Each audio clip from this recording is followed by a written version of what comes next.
Hi guys, let me ask you a question.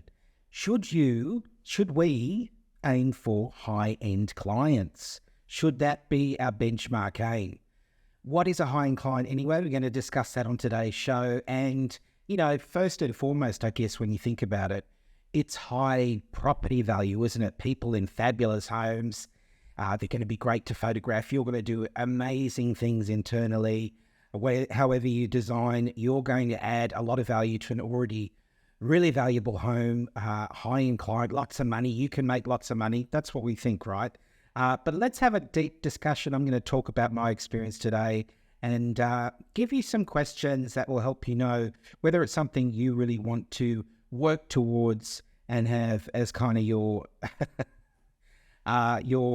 that's all I do type approach to your design work.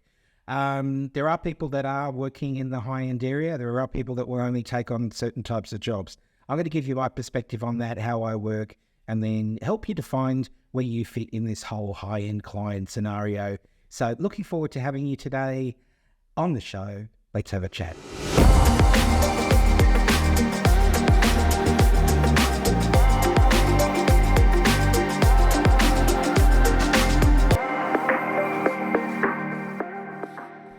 Hey guys, welcome to episode 2. It's Adam Scoogle, interior designer, and welcome again to Say You Want to Be an Interior Designer, the podcast. In this show, I aim to reveal to you the thrills, show you the spills, and help you to create an interior design career that fits your lifestyle. So there is definitely lots of ways that you can be happy and proud to be working in the industry, and they're not all cookie cutter. So that's what I aim to take you through in the show and help you to support in your life. So really interesting topic of discussion today. I do want to talk to you about whether or not it's worth aiming for high-end clients. Got some really interesting examples to share with you. But before we do that, I'd like to invite you to take a quiz. And everyone loves a quiz, I know that. This one is helping you, if you're just a newbie starting out, helping you to work out where your strengths and opportunities are in being ready to go out there and get what you want in the design world to have a fabulous career, however that looks for you. This quiz is for you. So you want to be an interior designer.tv/quiz, link below. If you are already a designer and you're kind of happy with the way things are going, but you could be improving in some areas, whether it's finance or marketing or whatever, have a look, take this quiz and let me know how you go. Email me too.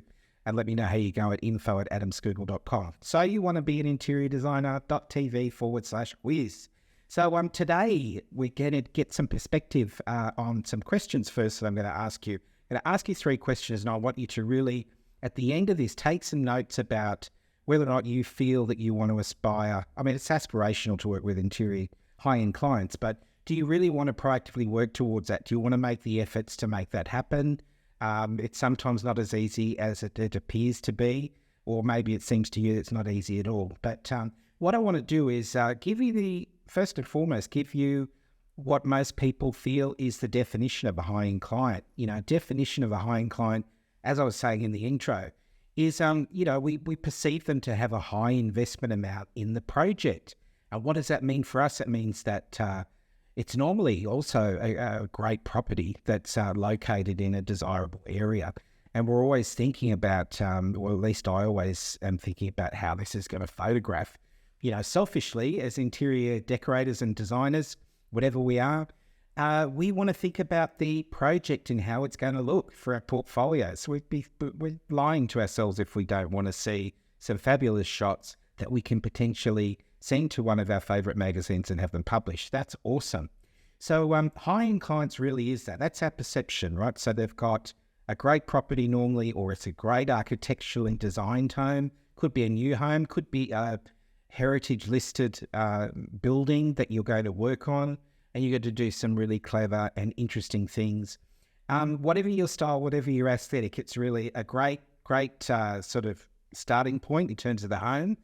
Hopefully a great location. Those water views are lovely, aren't they, in the photographs? And then the money, of course. We want to get paid. Now, this is not an easy game to be in, to be successful in. It's not easy to do what we do if you're going to do it from A to Z if you're in the US, It's not an easy task to take concept to complete reality turnkey, which is what I do. And you should too. So it's really all that, getting paid properly for that. So we generally perceive that our clients, if they're in that area, hopefully they're also time poor. We want them to be time poor because we don't want them sitting around pointing their finger at things that need to be done, or their kind of ideas of what should be done today, or how we could keep going with the design and keep changing things as we go. We don't want any of that. We want to be left alone. So to get back to the first point, what is a high-end client? Well, it's really the client that has all of that stuff that I just mentioned. I'm going to give you a couple of examples of when I've worked with what you would call high-end clients. I've had some good outcomes, great outcomes actually, and I've had some not so great outcomes from people I thought fit into that high-end bracket, but actually they lived in the desirable area, desirable home. I was able to do some fun stuff, but I wasn't able to take control of the project. And I certainly didn't have a never-ending budget like we think we're going to have. I also wasn't paid properly. Now, this is before I had my processes in check. I had a system set up and I changed everything back in 2017. This is before all of that kicked in, and I was kind of a victim of my own circumstance with not having great processes. So that's a key thing. But so examples of that, I might share a couple of those later on. And then again, think about whether you want to pursue this. So I'm going to ask you 3 questions. Now, I don't go for high-end clients. I don't have a strategy where I'm only marketing or networking or going to country clubs in certain areas of Sydney. I'm in sunny Sydney today. But, it is something I've thought about. I'm going to tell you, though, exactly how it's worked for me, and then figure out whether you can make it happen for you if that's what you want to do. But question 1 is, can you build trust for high-end clients to get into that sort of community? Can you build trust in their inner circle? That's question 1. So this is really important. So whether people are just getting you in to do a bedroom that might cost $20,000, and that's it. They may just live down the street. That might not be in a what we call particularly affluent area, but they're really nice people. But they will normally come to you or be introduced to you through a referral, and that referral might be from a previous client who's really happy, and there's trust there. So just like, the person who's not in the affluent area will want to trust you and have a reference point, normally from someone else. That's certainly the easiest way to get a new client. They want trust. And same thing for clients in that affluent high-end category. They want trust as well. So the best way to have trust is to get into the community and be really associating and sometimes working with people in those areas. Now, this is my observation, a lot of people that start design careers, they're kind of already in that area. They've got a family, husband. Now, I'm not trying to generalize too much here, but you might be a lot of females in the industry, probably more than men. But, there is sometimes that ease of entry. You might have a community where you've got children and you're taking them to certain events, school and sporting events and that type of thing. And you might already live in what most would consider to be an affluent area, or you're close to those areas, and you might be introduced to people that way. You might be able to do a small project first, and then it expands and goes on from there. So this is all sort of feedback, or this is example. This is stuff I've seen from friends, colleagues of mine that do live in those affluent areas. I don't live in an affluent area. So for me, coming from grungy old inner west, which is where I've resided here in Sydney for a long time, on face value, if someone sees possibly where I'm based and they're sitting next to the harbour, and I'm in my grungy little outfit, and they want really high end luxe looking finishes, Hampton style. Lots of creams and taupes and all that type of thing. They might look at my website full of colour and say, I don't think he's really my type of designer, or I don't think he's probably going to understand our aesthetic, whatever. But to get back to the point, if you're in that area to start with, you may find it easier to sort of get gay entree into working with clients in those areas. But in saying that, I've worked with one client. This was actually a referral from House when House used to work, to be honest. I was using House. I don't use House anymore. But to be honest, a few years ago, House was still bringing in leads, and I did get both of these leads from House. So at the time, one was back in, 2014. The other was in late 2017. 2014, I didn't have my processes together, and I had a pretty dreadful experience with what we might consider to be a high-end client. So what happened there, and the reason why it turned me off really trying to aspire to work with people in those areas, with House, I was picking the communities that were not where I lived. They were over next to the harbour, and they call them the North Shore areas of Sydney. And I was thinking, okay, I'm going to aspire to work with those type of people that are living over there that probably have a bigger budget than potentially where I live and, work and live.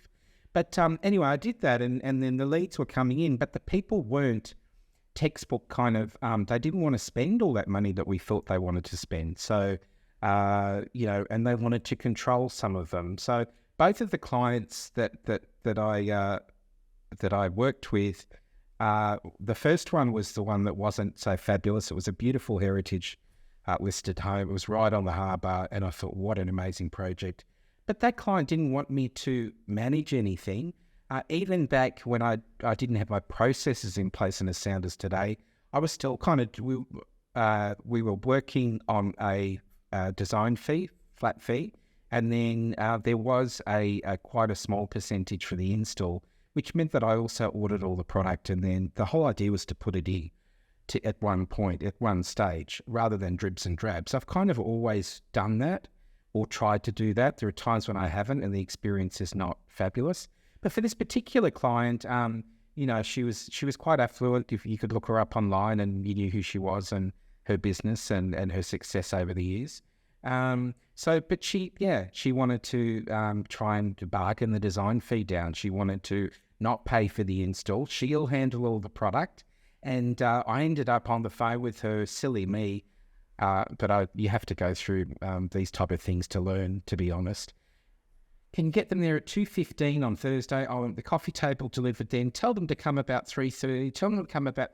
This is not the way things work, is it, with deliveries and product and so forth. So I went through not a great process with her. I even worked with her a second time, and I could have told you the same thing the second time. She just moved to the next house and wanted to decorate again. In a way, I sometimes think, gee, if I'd have only been able to show her the way I work and stick to that, we could have continued to work together. But she really wanted to do a whole lot of things to save money. She wanted cash transactions, and I'll leave it at that. But it wasn't this particular client that I thought would be high end and refer me as well to lots of other people. I never got one referral, and it could be I wasn't setting myself up for success with her. And she really was controlling the whole process to the point where I felt like I didn't have a process. The second Towers referral, she was fantastic. That was kind of just, I think, a stroke of luck. But we worked together. She loved to paint. I loved to paint too. And she had a great budget. It started off small. She had to build trust with me.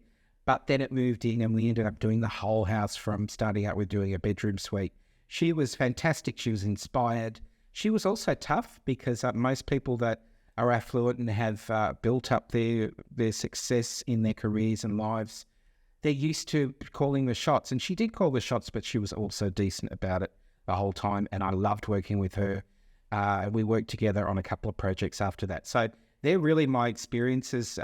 Generally, I've had a negative, and then I've had a really positive. So have a think about that. I mean, the other thing is I was referred from my second client, the lovely client, to another lady in the area. So I had built up the trust. But the next person I was referred to thought that my fees were far too expensive, even though this particular lady she certainly had the budget to spend, but she just didn't see the value. So a few things there for me to look at as a business owner. potentially in how I'm presenting or how I was presenting to her at the time. This is also a few years ago. But look, it hasn't been a flawless journey to get there. But to go back to that question one for you is, can you get into that area? Are you already in the area? If you're in the area and you've got access to great budgets and these people that will leave you alone, that's fantastic. If you don't, you have to think about how you're going to get into that area. It could be that you're joining there's local chambers of commerce and things like that. I wasn't bothered with that. I thought about that for a second and then I just dropped the whole thing. So what I decided to do was to really understand that I related more to people as well that were not, probably 100% in that space. But have a think about it. If that's something you want to aspire to, how can you get into that area? How can you start to network with that community? I can't say that it's going to be 100% success, but I can give you some examples from my side about the fact that I think it's not something that I want to aim for. And I don't think that it's something that I would have as a benchmark aim at any point in the future. But that's just my opinion. The other thing that you do need to do, question 2, is can you handle large size projects? This is a big one, with that wonderful lady she spent a great deal of money on renovating her home as well as, fabulous artwork and decorating and all this amazing stuff. This is that great client that I talked about. She still needed to know that I could handle the renovation side of things. So I was lucky enough to work with a really fabulous builder in that area that I'd had a referral from some time ago, and they really handled the heavy lifting in terms of the demolition. We were closing in walls and knocking out walls in the end, doing bathrooms, custom cabinetry and all this sort of intricate stuff that's part of design and renovation. So you need to be comfortable in that. You need to be comfortable working with, say, a builder. If you're not a project manager by trade, and I'm not, and you're dealing with the building industry and things that require tradespeople like tilers and people that in demolition and cabinet makers and so forth, that sometimes if you've got a lot of that going on, the easiest way is to get a builder involved and then they sort of deal with all of that. Client pays them directly and then you just deal with whatever else you're doing. You're going to create the designs, but you're going to hand that off to them when it comes to the construction side of things, not the decorating side, obviously. But are you ready for that? If not, go and have some meetings with builders. They'll be happy to meet with you because you're inquiring about their trades and how they work. It's important to know how they work. Is it a cost plus situation or is it a flat fee with everything going on? Most people are probably doing cost plus at the moment because they're not sure of the cost of materials, how that's going to look. Although I think things are easing up now after the whole COVID situation. But get in contact with people that can pull off these larger scale renovations, and you will be in a sweet spot, hopefully. And sometimes referrals too could come years later, which I've also experienced too. So even though you might get a referral from that fabulous client where you've done a fabulous reno as well as fabulous decorating perhaps, you may not get a great referral from them for quite a few years. So look out for that, but it's good to set yourself up properly from the start. Can you handle large size projects? Question 2 for you.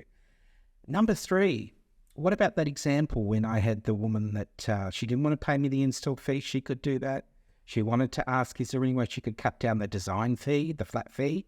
Could I accept cash if she drove by and gave it to me and get the fee down? So ethically, that's not a great way to do business, is it? But I wanted to work at the time and I kind of did not have a sound process. If I'd have had a sound process like I do now and I have for a few years, certainly since working with that client, by the way, I had my process sorted with that second client. So the trust was there because I had a fabulous contract and I really did stand by the processes that I developed and I've been working on for a good 12 months to put together. So with a business coach, with a few coaches actually, but this one particular one. So you need to have that all sorted. So do you have a contract? Can you explain your process really clearly to your client who may be affluent and high-end? We may consider them to be in that category. Stand up. That first client that sort of dogged me around, I would have said, I'm sorry, this is not the way I work. I would have said, sorry, I don't send furniture to clients in this fashion. I do the whole thing and it's this price, it's this percentage of what you're going to spend, whatever. And I'm comfortable. I have a contract, and the contract, or letter of agreement as it can be called, is something that I can work through, and I have an answer to everything in the contract. If the client said, no, these days I would say, well, thank you, darling, but no, from me, I don't wish to work on this project, but I wish you all the best. And I would have said no.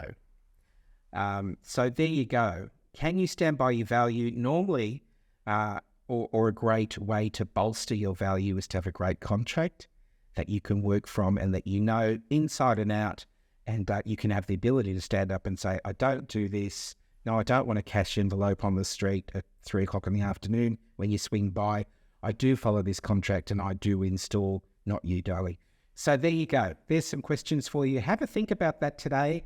I hoped that I just gave you some feedback. It's good to get feedback from people that have been in that position. I've certainly been in that position. It's been great in some circumstances, not so great in others. It's not something that I don't try and get into, really aim myself in the direction of clients that are affluent.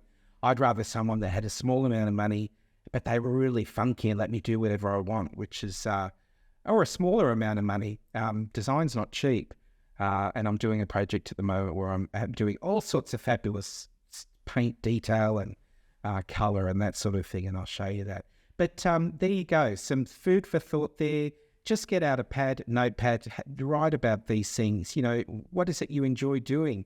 The people that are considered, there are designers out there that are doing all sorts of crazy things, but a lot of the luxe designers are doing very tame, luxurious looking interiors, which is nice, but I'm a little bit more sort of left of the middle there. So have a think about what's you anyway. That's a lot about me, I know, but you have a think about you. What do you aim to what are you aspiring to? Where do you want to go in your design career? We'll leave it at that for today, but I do want to refer you back to my lovely quiz. If you want to take the quiz, let me know how you go. Have a look at where you're really strong at the moment. It's so you want to be at an interiordesigner.tv/quiz. Again, if you're starting out, this is a great way to know where your strengths and opportunities are. You'll get your results straight away. It's about 3 to 5 minutes, depending on how much time you take. But just think about your first response. First thing that comes to your mind, no, yes, and you'll get a report very quickly. You can see easily where you'll need some work and where you're killing it. You're out to tackle the world. What I want to say at the end of this is, I believe in you. Stand strong. If you're starting out and you're not maybe getting the support you need, stop in here every week and get support from me. I'd love to hear from you at any time. If you're looking at this and thinking, I'm really excited to get into the design industry, you should be. Or if you're in the industry and you're a little bit kind of, I'm tired, I'm weak, I don't know where I'm going, take the quiz or just email me and have a chat to me. Let me know how you're going. We're all here to support each other. A lot of the times it's a lonely game and we have our successes, and sometimes we're the only ones that really feel it. So anyway, community is so strong. So we've all got to get in there, support each other, love each other. And I just want to send that love out to you today. So I hope you found that helpful. I'm hoping to see you next week on the next episode, and I wish you a fabulous rest of week, and bye for now. See ya.